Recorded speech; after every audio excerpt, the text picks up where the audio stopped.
Welcome, dear Thriver, to Thriver TV, where I love granting you true solutions to heal for real. Narcissistic abuse can be really insidious and gradual, and you may not even know it's happening. And that's why I want to give you 7 powerful signs that you're being manipulated and groomed by a narcissist. And it's really important because if you don't see this coming, and if you don't know yet what you need to heal within yourself to not fall for it, you could be in for a terrible time. And that's why I want to inspire you with this video so that you can avoid this happening to you. Because when a narcissist smashes you and gets in, it's not pretty. We know that. Okay, so just before we get started, I just want to quickly mention NARP, the Narcissistic Abuse Recovery Program, because this is how you can heal up and shore up those parts of you that are susceptible to narcissistic shenanigans, so that you're wise, strong, solid, and you're not gonna fall for it. The link to NARP is in the show notes, and I'm going to explain how it comes into play later in this episode. Okay, let's get moving, and we're going to check out these really important 7 signs that you're being manipulated and groomed by a narcissist. Number 1, giving you too much too quickly. So this is in any capacity. It could be a business deal, a new love potential, a friendship, a neighbor, anybody at all, really.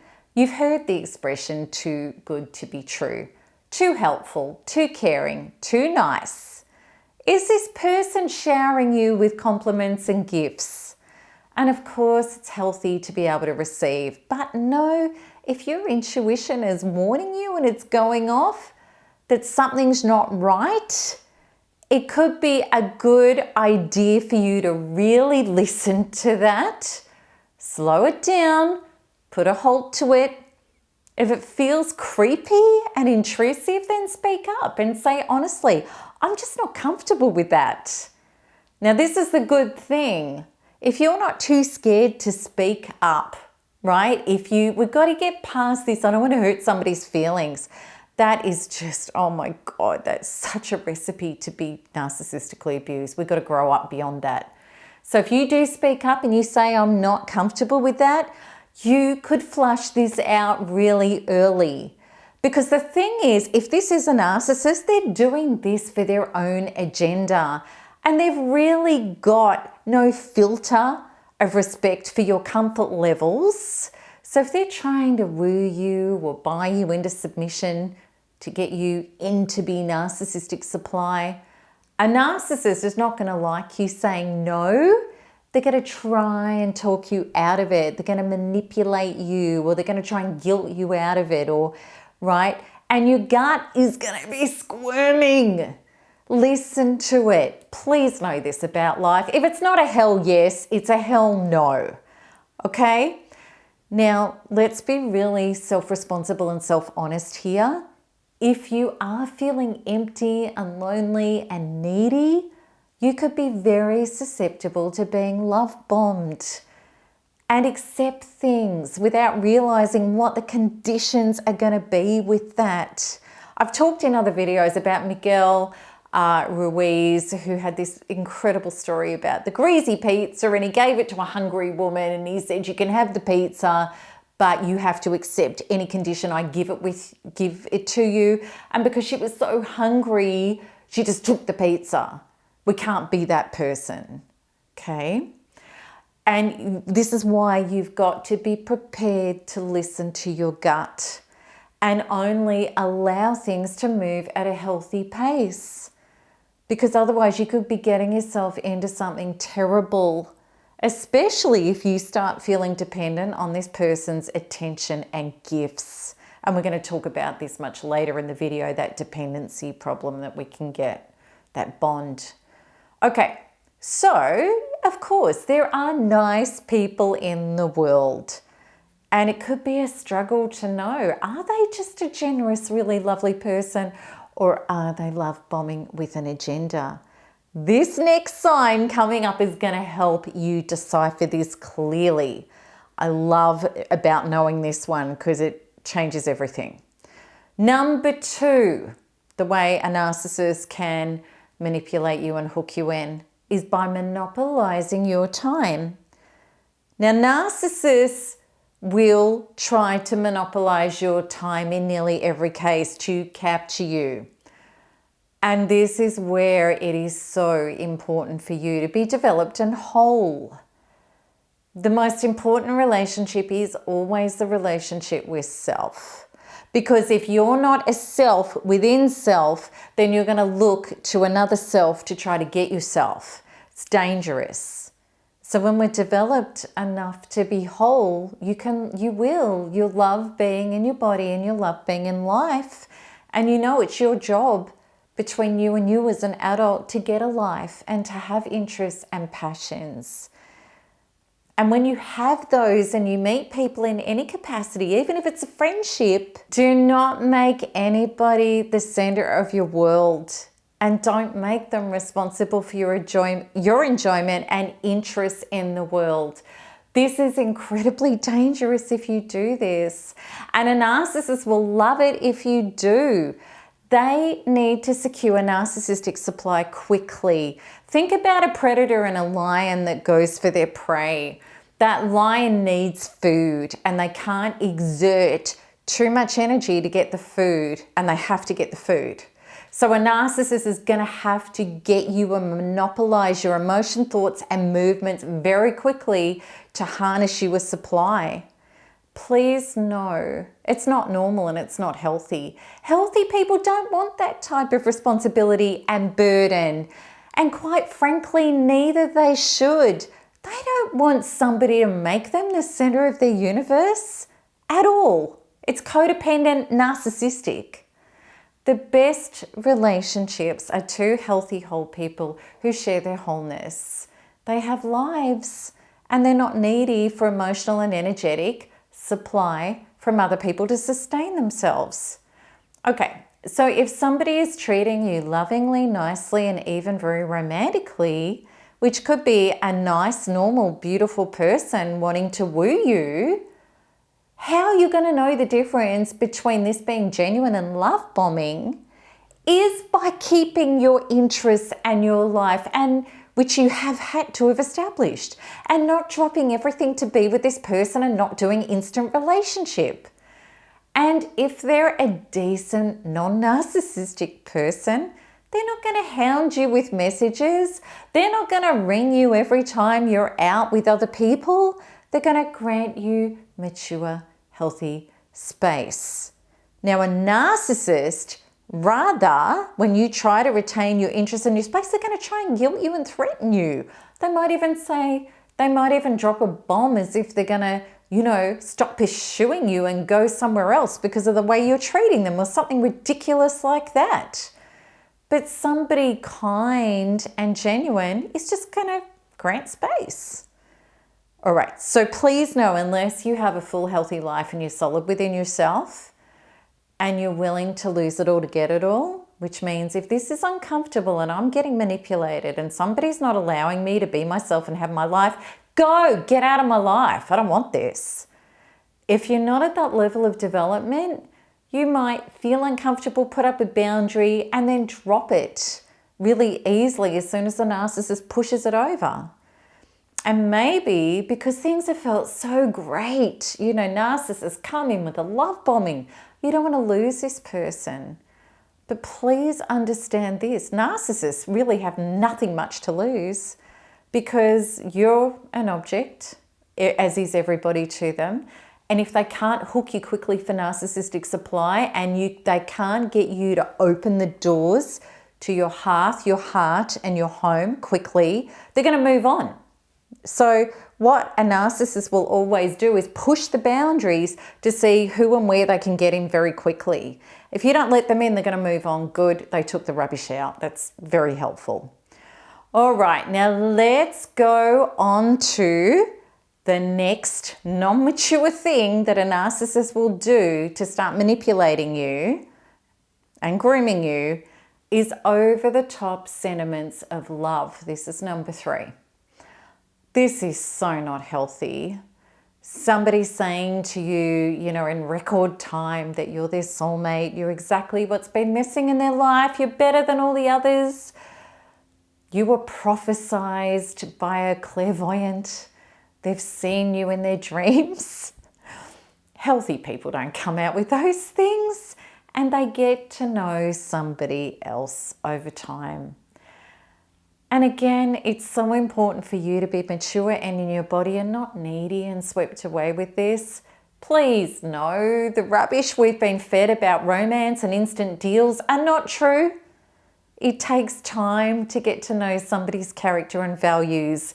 And if this person is going to be a healthy addition in your life, whether it be a lover, a friend, or a business associate, if they're not healthy and you just get like taken away on that rush of chemicals and feelings and, you know, Hollywood fantasy, you already know what it's like to be narcissistically abused, or you wouldn't be watching my channel. But if you're going to do that, you have a huge price to pay. You could be absolutely letting the fox into the hen house. Please think about that. It's really only immature, needy people who act like this. It's narcissists on agendas seeking narcissistic supply, like predators, who are the foxes, or people who feel empty and needy, who are not yet healed up and empowered enough, which I was one of them, absolutely, to take their time and exercise healthy self-love. We were the hens. And also we need to have the self-respect that goes with taking our time. The great thing is other healthy people will want to take time to get to know you, and they respect people who take their time. If somebody doesn't want to be with you because you wouldn't get into bed or a deal with them straight away without due diligence, then you've dodged a bullet. Let them go. They're not worthy of you. All right. Number 4, not allowing you to be yourself. And this may be about what you would like to do, what you think, and even what you feel. It's called invalidation.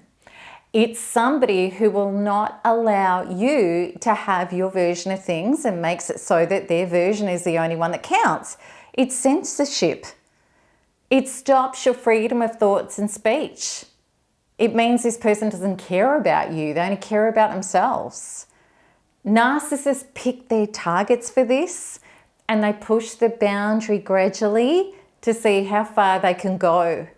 So it's so vital for you not to try and morph into somebody who will make the other person happy.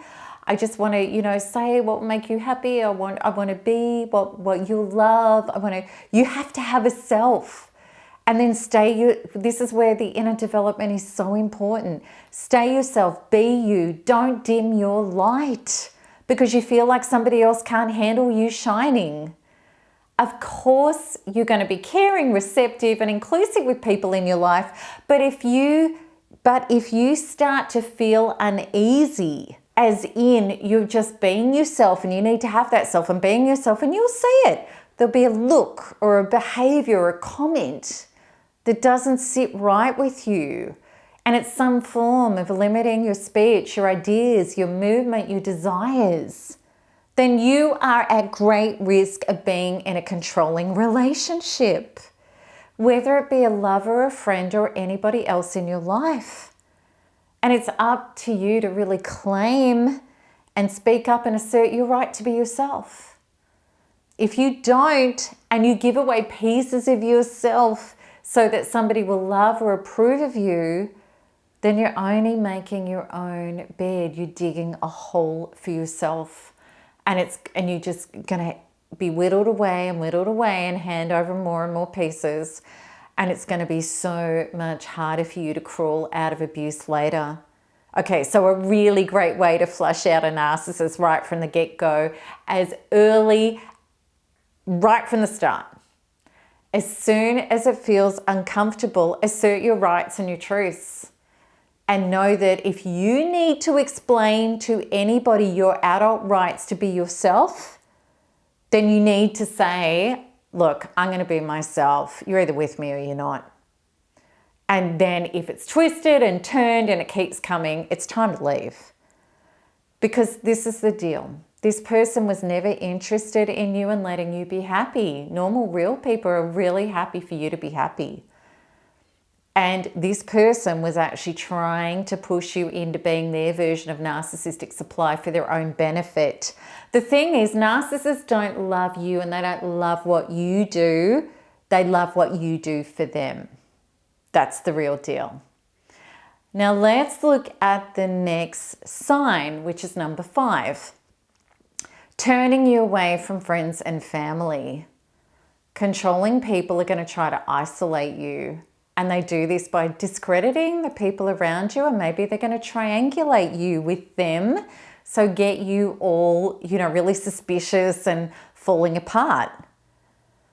And they could also, make it so difficult for you to go and visit them, because they're going to give you guilt trips. There's going to be drama. Something always goes wrong. It's just too hard. So you give up on it altogether.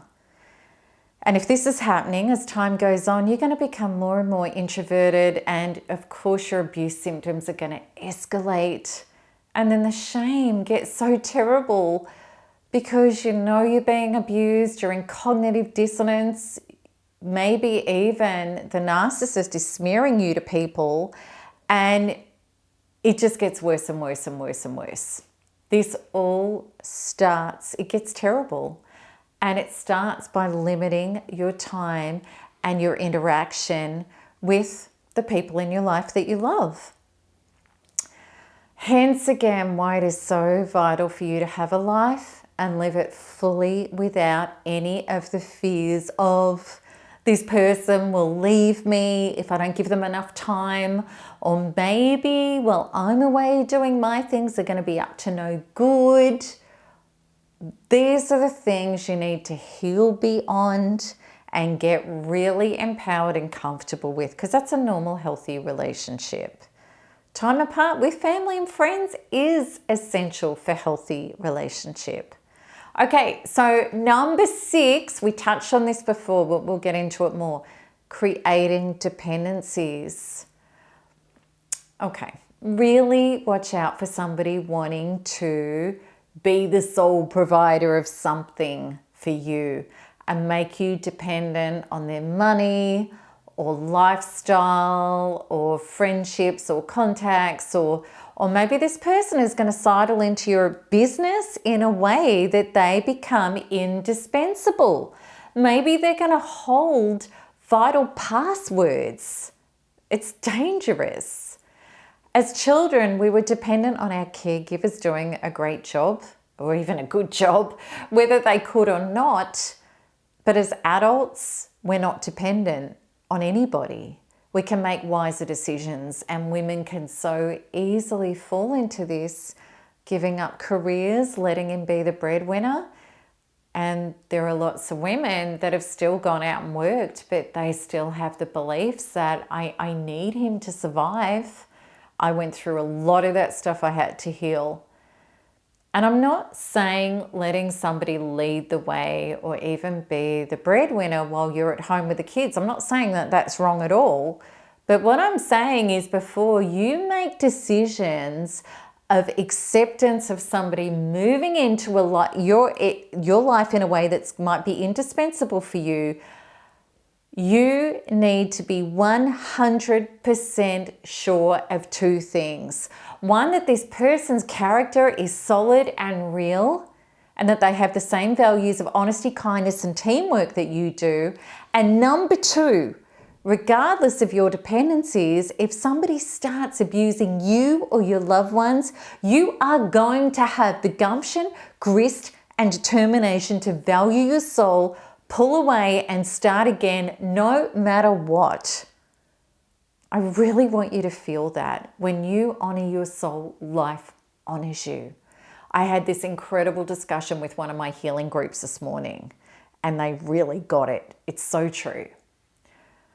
Narcissists love to have you as dependent, because when you are trapped in their web, getting beaten down and won't leave, they can extract so much from you, actually suck your life force, And they can also dump their demons all over you and kick you and kick you.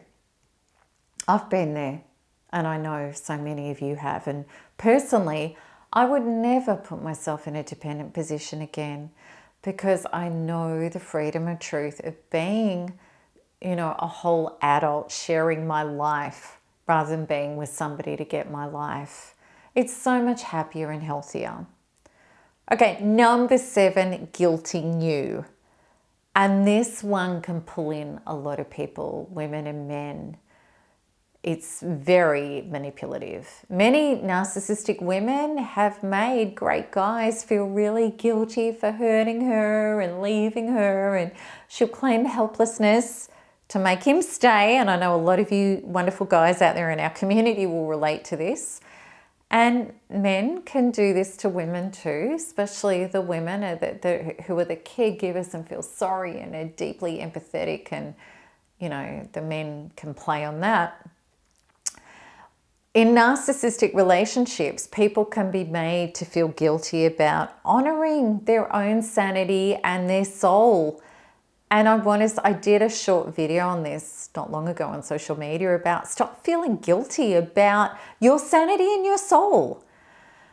Because as far as the entitled, childish narcissist is concerned, no matter what I do to you, you're supposed to love me.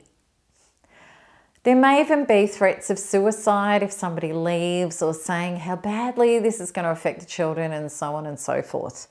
Bonds through obligation, guilt and fear, they're really toxic, and things don't improve, they only get worse. This is about manipulation, it's control.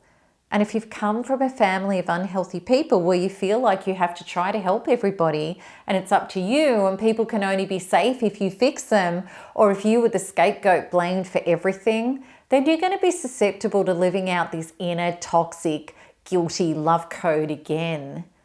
It's so important to pull away, heal, and release these guilty feelings from inside of you and go free from them. Then you will know the absolute truth in every cell of your body, that your only responsibility is to the truth of your own soul. And when you honor your soul, you honor the field and everybody wholesomely. Your soul doesn't get it wrong. And absolutely, your soul intention is not about being destroyed by somebody who refuses to take responsibility for their own life.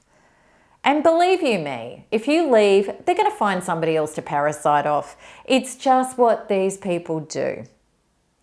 Okay, so in conclusion, I hope that this episode helps you know what the warning signs are, but even more importantly, how vital it is for you to be in your body, healed up to be solid within yourself, be able to speak up, honor your feelings, and be self-generative so that you don't hand your power away. A narcissist can only mine you, manipulate you, and harvest you if you're not a self within self. Your true defenses are never about identifying who a narcissist is, ever. It's really about showing up powerfully as yourself, because when you do, you won't form relationships with people who groom and abuse you. It won't even be possible. So the greatest defense, really it's the offense, that I know of in regard to how to powerfully heal and not only recover from narcissistic abuse, but also to form your true self, to be impervious to narcissists in the future, is my NARP program. It's how I evolved myself and how thousands of others in this community have achieved this as well. So you can check it out with the link that appears with this video, or you can have a look at it in the show notes. All right, so I hope this has helped, and I'd love to hear from you in regard to this episode. Have you experienced these signs? Do you feel confident that you will never get pulled into this again? And I really want to know from you, where are you in your healing journey with your true power and liberation? Let me know in the comments below. All right, so till next time, Keep smiling, keep healing, and keep thriving, because there's nothing else to do. And please remember to like and share this video with anybody who needs to know these signs. Lots of love. Bye-bye.